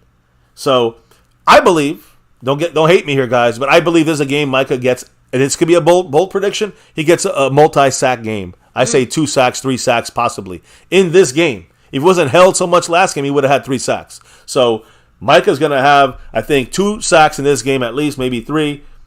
In my opinion, he's going to be wrecking the shit over there once again. And that's it's always a major, key for the Cowboys to control the defensive line of scrimmage and stop the run and, of course, apply pressure on Geno Smith. Now, when Micah Parsons is applying pressure on Geno Smith, the other matchup to watch on defense is where this guy is at, DaRon Bland, the man DaRon Bland. Even after making history last week with that 5th pick six, all eyes are watching DaRon Bland for the rest of the season. I don't care if you're a fan, you never knew who he was. Now everybody's watching DaRon Bland. What is DaRon Bland doing now? So all eyes on him. Everyone's keeping a close eye on him to also be the defensive player of the year, possibly, right? It's growing, that potential. But it's really more about the way he's been playing his interceptions and his pick six. His interception total grows, pick six grows. He's at 7 picks, 5 pick sixes. Number 1 in the league. Don't be surprised if Geno Smith throws a pick to DaRon Bland this game. They're going to try to test him. They really have nowhere else to go sometimes. You got Gilmore on the other side. And Jordan Lewis locking down inside. There's a lot of bending, not too much breaking, but a lot more bending than I think we would have liked to see from DaRon Bland The last game, yeah, against Washington. Last performance, yeah. Yeah, but he broke at the right time. He just had a rough particular. Let up a lot of yards, but it was the way the Cowboys were playing defense, and Bland, could have done a little better, but he'll get there. Again, he's playing fantastic, and he's playing his second best position on the field because his best position is nickel cornerback. He's playing outside now pretty much all the time. So when you look at what Geno Smith, again, he's thrown 8 interceptions. That's tied for 4th in the NFL. There's a chance he throws. He's going to have tight window throws in the red zone if they get there. So this is the points I'm trying to make. I think with the pressure from Micah, oh yeah, he's coming. And then you got DaRon Bland, the man, with the rest of the crew here, with the rest of the defensive backs, you got a chance to really make Geno Smith's day very, very bad. And that's what I'm hoping for. So again, Seattle, Geno Smith has thrown almost as many interceptions as he's thrown touchdowns. He's thrown 8 interceptions, 12 touchdowns. 4 more touchdowns than picks. You don't want a 1-to-1 ratio. That means you're fucking bad. But again, the pressure on him has made his job more difficult. And, they got good receivers, but not really, no one's really showing out. They all have the only group of receivers that have 400 yards each in their top 3 receivers, but they still haven't have anybody really taken over that spotlight. Disappointment from JSN. Metcalf's been different. DK Metcalf's been a bit disappointing this year. And in coverage, Bland versus these guys and Gilmore, Jordan Lewis, these are keys that I think is like key B to the first, A key, which the first key was like part 1, 1A, 1B. 1A is Micah attacking and the rest of the defensive line attacking their offensive line and getting pressure on Geno Smith. And part B of this part 1 of the matchup keys to victory is DaRon Bland's coverage and the rest of the guys' coverage with the pressure going at him. So, again, considering the way Bland is playing, I think this could happen. I think you might see Bland actually go out there and rip at least another interception, right? Another pick out there. So we'll see what happens. Now, the other key, and it's going to involve kind of 2 guys on this, baby. And I'm going to, flip it around so that we get some offensive flavor for our side of things. And let's click off of the offense for them and throw up the defense. Because that's who Tony Pollard's going to have to be running against there. And to me, it's not just about Tony Pollard, baby. To me, it's also about Rico Dowdle. Yes. I can't even see him right here. But you'll see him in a minute. Oh, shit. I'm sorry. Let me fix that for a second here, guys. There we go. There's Rico. I just picture him kind of popping up in the background. There he goes. All right. I know I messed up. There's Tony Pollard and Rico Dowdle. Let me just say this. These guys against the Seattle run defense, their run defense is not that good. Even with Bobby Wagner in there, they're not that good. They got Jordan Brooks, who got a pick 6 last week against the Niners at linebacker inside, and Wagner, who's an all-around guy, but he hasn't been really doing the stuff as far as run stopping this season inside there for the Seahawks defense inside. So you got their defensive line, Leonard Williams, Jerron Reed, and Mario Edwards with linebackers Jordan Brooks and Bobby Wagner. They're going to have their hands, full with our running game if we choose to run on them, right? We can pass or throw on them, but over the last couple of weeks, Tony Pollard has looked much more like the explosive kind of playmaker we all saw last year from him. And he's gone from averaging 4.4 yards early in the season, which is all right, it's average, to 5.1 yards in last week. And this past week, 6.1 yards per carry for Tony Pollard. So I expect against a poor Seattle run defense for Tony Pollard to kind of be utilized and be more, continue his success against the Seattle defense. The Seahawks are struggling in a big way to stop opponents' rushing attacks. Big time struggling there over the last several games. And we talked about the last 4 weeks. The last 4 weeks, I think they allowed an average of 180 yards on the ground to their last 4 opponents, or the last 4 winning teams they've played. Over the last couple of weeks, they've allowed the Baltimore Ravens running backs, who are not at the top of the list, to get 230 total rushing yards against their defense. 230 yards on the ground. We remember those days. That hurt us when we allowed those yards, and that's what the Seattle defense has been doing on and off this year, and they did it against the Ravens running backs. I'm sure that, what's his name, the quarterback for the Ravens. Lamar Jackson? Lamar Jackson. I'm sure he accounted for a lot of their rushing yards as well. But, Yeah, we know their play style, so he for sure had some kind of contributing factor there. That means I think also you got to look for Dak to maybe get out there and extend plays and also maybe run for 5 or 6 yards a little more often than you may see him doing in previous games or in future games. So keep an eye on that. They gave up 114 yards to Christian McCaffrey, so don't be surprised if Tony Pollard, and if Tony Pollard hits the 100-yard mark this week, I think for the first time all year. So I think Tony Pollard has a chance to do that. And in fact, baby, this leads me to the bold predictions. How bold? I'm going to tell you. It starts with the running backs. Okay. Both these guys. I think one of my bold, I want to hear yours after I'll get to mine. But the bold prediction for me, and let me know what you think about this. It's 150 yards. I said it yesterday by the running backs. Both these guys together should get us over 150 yards. And look, I know the Ravens running backs are worse, and they still got 200. They got 230 yards against them. I'm not going to say we're going to do that because I don't think the Cowboys will run enough to get 230 yards. But I'll say this: I was thinking of saying 200 yards between both these guys, but I'm not going to jump the gun like that. I will say this though: 200 plus scrimmage yards from both these guys. That I almost expect. I don't know. That's a bold prediction, but 150 yards on the ground by Rico Dowdle and Tony Pollard combined. And I guess you could throw in there some Dak Prescott, but rushing. Our rushing game gets over 150 yards, and it's total scrimmage yards, just these two guys, 200 over 200 yards this game. And we don't have to run that much. We might run a total of 25 times between both these guys. And they'll still break, 150 yards rushing. And when it comes to catching the ball, you get 2 or 3 from each of them. You're going over 200. Maybe a touchdown or 2 in there as well. So we'll see how this goes. But I look at this like this, guys. And I talked about this yesterday. Cowboys over the last 3 weeks, lesser teams. And this is a Seahawks team that is not good at stopping the run. These other teams have not been either. And the Cowboys have been better over the last 4 weeks of the season.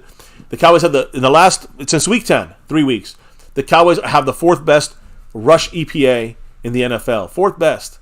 Running back, Pollard in the last 3 games has averaged 4.8 yards per average in his last 40 attempts. And Seattle's defense has the 6th worst rush EPA in the NFL. They've struggled to stop the run over the last 5 games specifically. Since week 8, they've had the worst rush EPA and worst rush SR in the NFL. Bottom of the barrel. Those are analytics. I don't even care what they mean. The point is, they cannot stop the run very well, especially recently. That's an advantage for our Cowboys and these 2 running backs. That's why that's a bold prediction from me. Now, I also have another bold prediction for you, and that is this guy here, DaRon Bland. Now, I said that DaRon Bland, I think he'll get a pick this game. But dare I say, pick 6. Geno Smith throws a lot of tight window throws in the red zone. Geno Smith threw 8 interceptions and only has 12 touchdowns. Geno Smith, when pressured, plays a lot worse, and the receivers don't even matter at that point when the Cowboys. Their offensive line is fixed a little bit on the outside. Now it's more hurting on the inside. I think the pressure, I think there's a chance. I know it's a bold prediction. Pick 6 for DaRon Bland tomorrow against these fucking Seahawks and Geno Smith. Again, that would be insanity. I want to make sure in a good way. I want to make sure you know this too, baby, because again, Geno Smith throws an interception here like at least once every other game, at least. So there's one coming this game. But more importantly, Geno Smith has 8 interceptions thrown. But here's what's crazy, baby. He had 14 interceptable passes this year. 6 of them were dropped. So there's really more interceptions to be had from Geno Smith than he already has. He has 17. This is by player profile analytics. 17 danger plays this year. So that means that maybe the ball's out there, maybe making a bad decision, maybe throwing into coverage. Again, 14 interceptable passes. He has 8 actual interceptions. Not good in the red zone when it comes to throwing the ball into tight windows. This is where DaRon Bland comes into play. And that pick 6, I'm saying this, I'm trying to make it work in my mind. It's a bold prediction. But there's a chance. There's literally a chance he can do it this week again. You guys feel me on this? So, again, that's going to be interesting to see if that happens. And boy, like you said, baby, if it happens, we're going crazy over here on this side of things. DaRon Bland with that 6th pick 6, forget it. He's Defensive Player of the Year, in my opinion, at that point. And then the last thing I want to say when it comes to, I guess is all my kind of, again, you got an offensive prediction there with Tony Pollard and Rico Dowdle. You got a defensive prediction with DaRon Bland. What about an overall team prediction here, guys? As a team, let me put this guy up here since he is running the team right now, and he's definitely kind of helped this offense in a big way. You see him right there, the big bubble, Mike McCarthy. What about this Cowboy team? I'm going to say this maybe against the Seahawks in Dallas at home for us. Cowboys put up 40 points again or more. Offensively, defensively combined, it don't matter. This will be the 5th time this year we put 40 points up in this game if we do it at home against Seattle. Seattle gave up 31 points to the Niners last week, and they should struggle against I think we got a little bit better of offense than them, at least in recent weeks. So we'll see. But again, they should struggle against the Cowboys tomorrow when it comes to the Seahawks defense and even trying to stop us from scoring points, whether it's offensively or defensively. Remember also, who did the Seahawks play last week on Thursday night? It was the 49ers. Mm-hmm. What's the big truth analytic the last 2 years? When a team plays the Niners, the next week they almost always lose. Almost always lose. We're the first team to break that streak. You know what I'm saying? When we lost the Niners and we beat the Chargers, that rarely ever happens because you're beaten up by this Niner team. The Seahawks have been beaten up by the Niners last week. And it's not a 10-day break for them. It's not a short week, but it's not a 10-day break. It's a 7-day regular kind of switch off there, and they got to be on the road. So teams don't do well after facing the Niners. And Seattle, they're gonna be a victim of that, in my opinion. I believe the Seahawks will not be able to really truly, we're going to start slow, which bothers the fuck out of me. Our defense and offense will start slow, but I believe after we get going, the offense will not be able to slow down, be slowed down. Dak and the offense will not be slowed down by the Seattle defense. I've talked about why already previously multiple times. And I think that's where the Cowboys will, whether it's establishing the run game, and I say establishing it, using the run game, passing more than running, that's fine. But if we do that, we'll get rolling. I think we get that 40 points. I think we hit the 40 points in this game. As a bold prediction. Now, I'll talk about my final score prediction after you give me your couple of bold predictions or not. So hit me up maybe with some of your thoughts on what do you think is going to happen, not score-wise, but what do you think are some big things that could happen in this game that maybe, will be a kind of an outside chance of occurring. Well, I have to beat the same drum I've been beating the last few weeks. Because if I say it long enough, it'll happen eventually. Should I hit the drums there? Is that drum roll? Do it for me, baby. Turpin. Oh, I'm sorry. It's Turpin time, I guess. It is Turpin time. But my point is that my bold prediction is that, we keep waiting for something to happen with Turpin and special teams. I think it's going to hopefully finally happen in this upcoming game. So no touchdown on offense. You're talking about a punt or kickoff return. Yep. By Kevontae Turpin. Man, that's not too bold of a prediction, although it's never happened in his entire career in a regular season game or postseason. Preseason happened twice in one game and never happened again. So, yeah. Interesting. Any other thoughts, maybe, as far as special teams outside of we're getting a kicker record here, expanding that. I don't know if that's not really a bold prediction, but any other bold prediction or thoughts about this team, offensive, defensively? You laid it out for special teams. Yeah, I think as of now, I don't have too much more. Although I will say, since I had to go with more of a bold prediction, I do think that there is a chance that we could put up more than 40 points. And I know for some of you guys that's not that bold. I think in general, all things considered, that to me would be very bold. Especially against a team like the Seahawks. So, just throwing it out there. What's the chat thinking there? We're going to talk about we're going to talk about our final score predictions, I guess, and then we're heading out for the night, guys. Eric Black, I hope wife is doing all right. Hopefully she's feeling better. Oh, gee, what happened? You're doing all right. It looks like she's not feeling well in the hospital. Oh, damn, man. I'm hoping the best for you and your wife, bro. Damn. So, now let me see here. Jacob Vasquez said, bold prediction, a lineman catches a touchdown. That'd be nice. We'll keep that one on. And we only got 9 likes. Is that really accurate? Come on, guys. Hit the like button. Oh. No, I think we definitely have more than that. Okay, my side only shows 9. Prince Jackson said, damn, FCW, you stole my bold prediction. Kevontae Turpin? Don't worry, we can share it. Well, we're sharing the one about the 40 points and above. I think that's a fair bold prediction. That'll be the 5th time this year we score over 40 points if we can get that done. So, but yeah, outside of that, like I said, trying to think if there's anything, because you kind of touched on one of the ones I was going to say. So no, I know. I don't want to beat a dead horse over here. You know what I do want to remind everyone to do, though?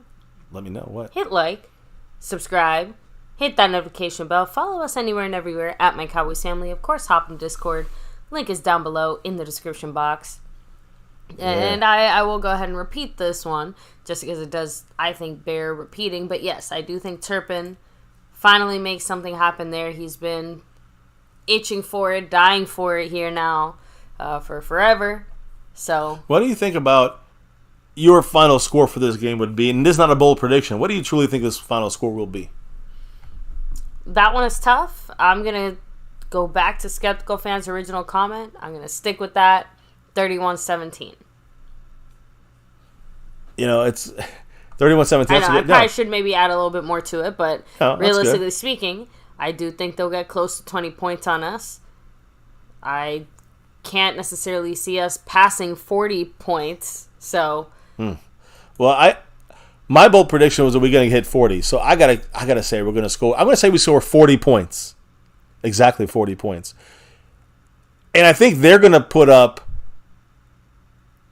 13.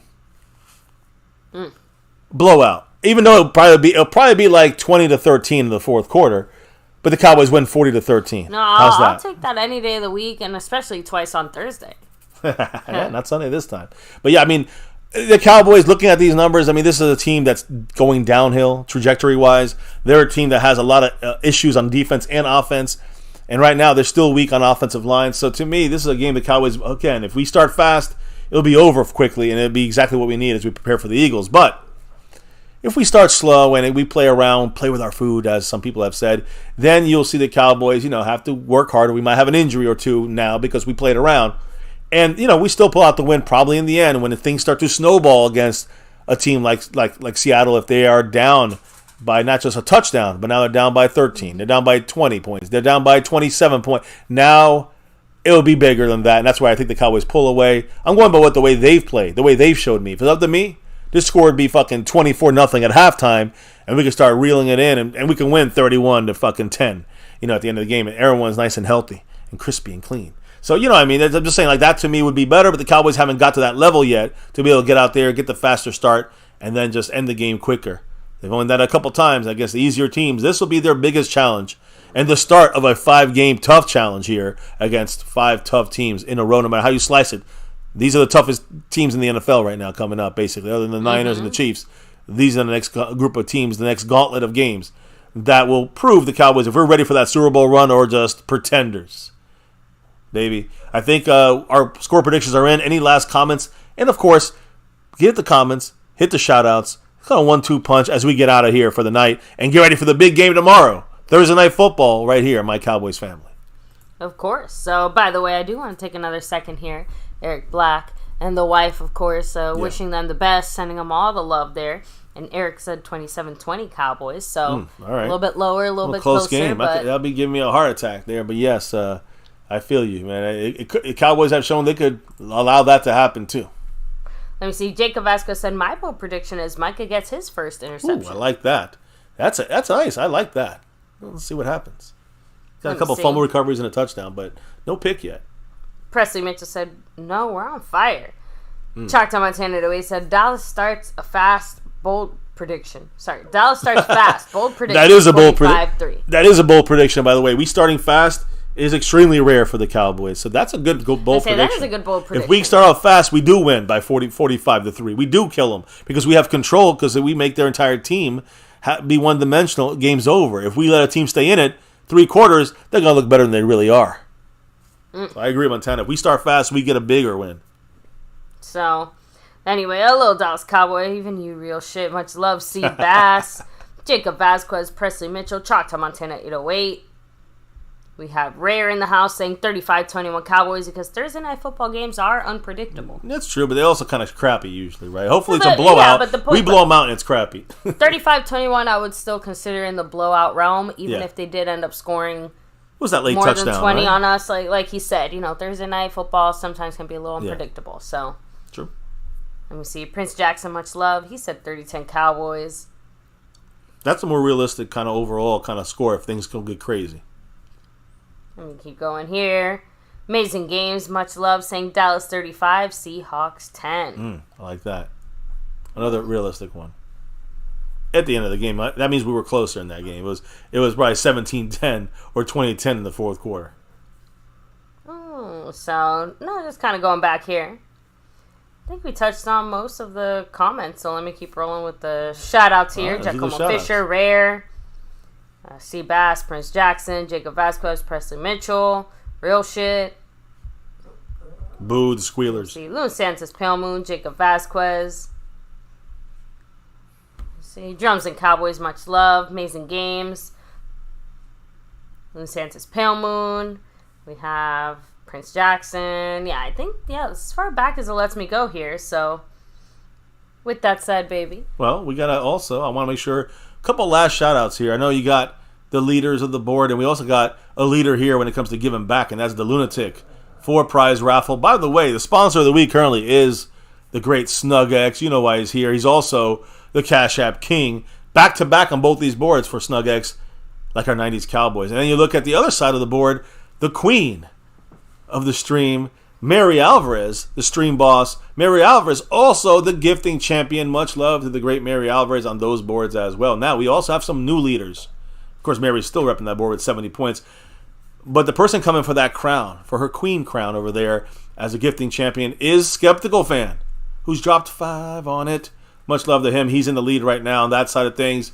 And then the Cash App and the overall board, the leader, Stanley Smith, currently trying to get that crown back from the great Snug X. We'll see what happens. Much love to Stanley Smith. He's still, I think, first place on the he's first on the overall board and first in the Cash App. Appreciate you, Stanley, on that. And, of course, this round.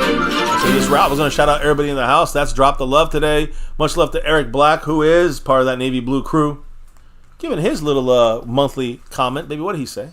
He said salute. Hell yeah, brother. And appreciate go Cowboys. You. One of the OGs here on MCF. Baby, real quick. So, for anybody watching now, they can always drop the love through different ways, even if we're offline. Real quick, this 4-prize raffle by the Lunatic. How do you get in it? Again, you drop $10 or more, bam, automatically entered. The entries are cumulative, so every $10 is an additional bonus entry. Membership has its perks. You get a bonus entry for that as well. And, of course, the 4 prizes up for grabs. This awesome Cowboy car package, right? All sorts of decals and ways to rep your Cowboy fandom in your car. 3rd place.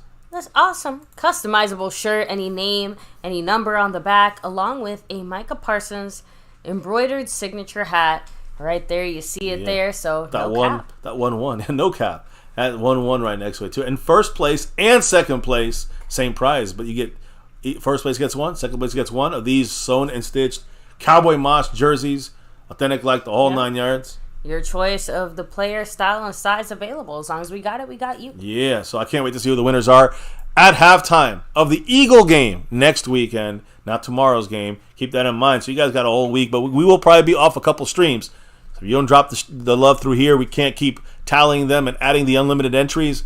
And if you do it when we're not on, that's fine too. That'll be added on. If you see us after dark, that also counts for this membership. I mean, for these for this 4-prize raffle here, this this raffle from the Lunatic. So keep that in mind. And if we're not live, you give through Super Chat through a Cash App or PayPal or something like that. That also accumulates. Keep that in mind. Just want to make sure everyone gets a fair chance to max out their raffle entries and heightening the possibility to win one of these 4 fantastic prizes from the man, the Godfather, the Lunatic.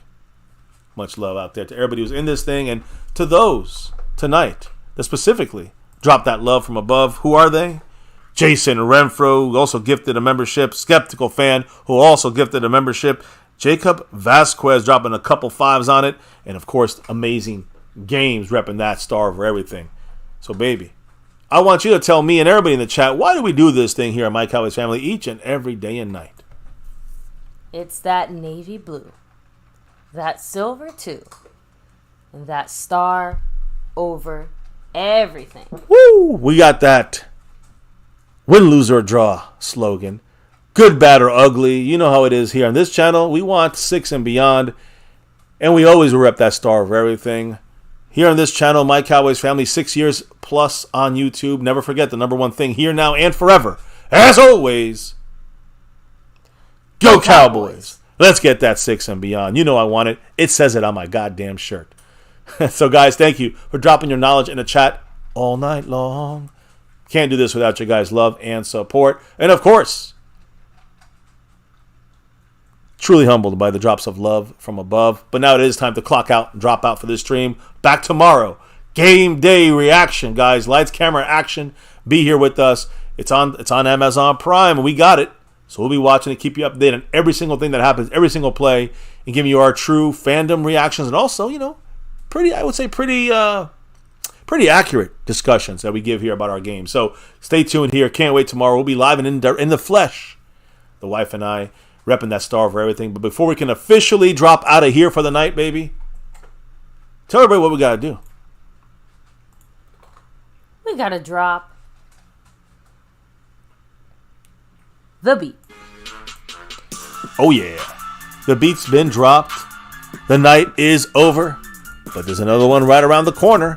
And it's game day, baby. You ready? We ready. We're all ready for that. For hopefully that 9-3 Dallas Cowboy record going into a nice long break before the Eagles come to town.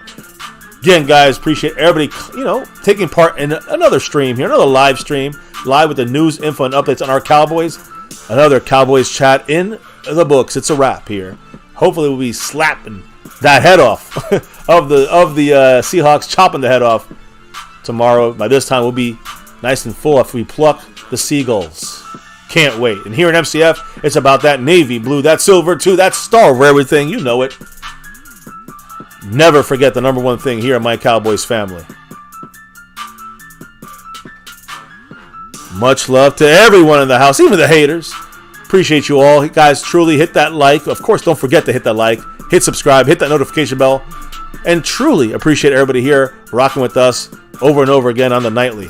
Stay safe, guys. We'll see you back tomorrow for another one. That game day reaction. Have a good night. Peace out. And never, ever forget.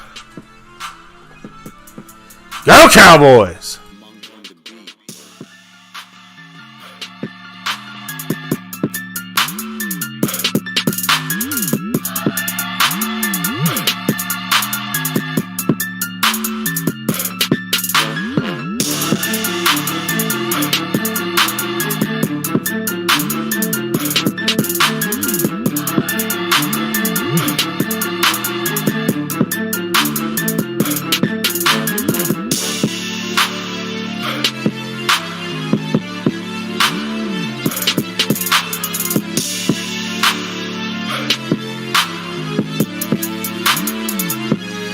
On the beat.